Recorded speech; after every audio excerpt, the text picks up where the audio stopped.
स्वर कोकिला को लेकर इस वक्त बड़ी खबर सामने आई है। जी हां, स्वर कोकिला बेहद दुखी हैं। लता मंगेशकर के बारे में कहा जाता है कि जब ये 33 साल की थी, तब किसी ने उन्हें जहर देकर मारने की कोशिश की थी। अब खुद लता मंगेशकर ने इस कहानी के पीछे से पर्दा हटाया है। ये बेहद दर्दनाक है। उन्होंने एक बातचीत में कहा, हम मंगेशकर्स इस मामले में बात नहीं करती क्योंकि ये हमारी जिंदगी का सबसे भयानक दौर था। साल था 1963 का।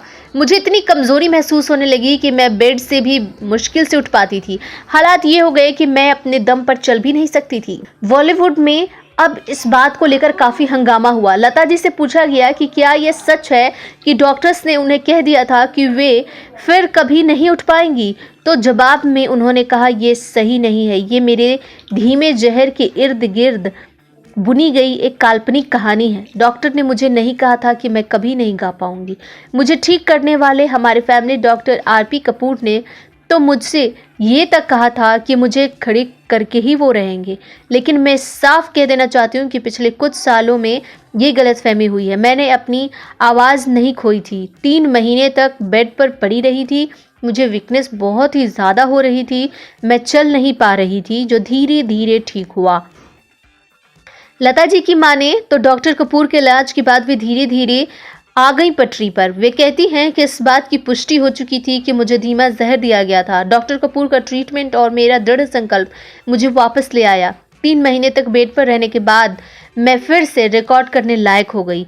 ठीक होने के बाद लता जी का पहला गाना कहीं दीप जले कहीं दिल हेमंत कुमार ने कंपोज किया था। लता जी बताती हैं, हेमंत दा घर आए और मेरी माँ की इजाज़त लेकर मुझे रिकॉर्डिंग के लिए ले गए।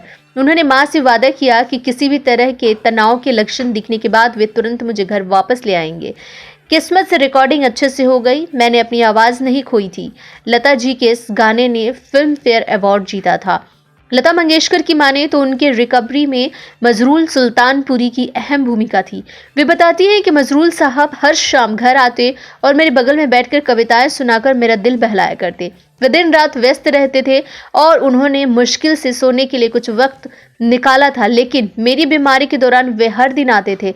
यहाँ तक कि मेरे लिए डिनर में बना सिंपल खाना खाते थे और मुझे कंपनी देते थे। मगर मजरूल साहब न होते तो मैं उस मुश्किल वक्त से उबरने में सक्षम नहीं हो पाती। लता जी बहुत ही ज़्यादा साफ सुथरी इंसान है और वो किसी को नहीं बताती हैं कि उन्हें जहर किसने दिया था, लेकिन उन्हें इस बात की जानकारी थी, लेकिन फिर भी वो किसी को नहीं बताती और ना ही उस पर किसी तरह का उन्होंने कोई क्लेम किया। तो इंसान हो तो लता जी के जैसा हो। लता जी के साथ जो वाकया हुआ, इसे आप किस तरीके से देखते हैं? कमेंट बॉक्स में कमेंट करके हमें बताएं और ढेर सारे सुझाव दें। देखते रहें बिग स्क्रीन, सब्सक्राइब करें और बेल आइकन ज़रूर दबाएं।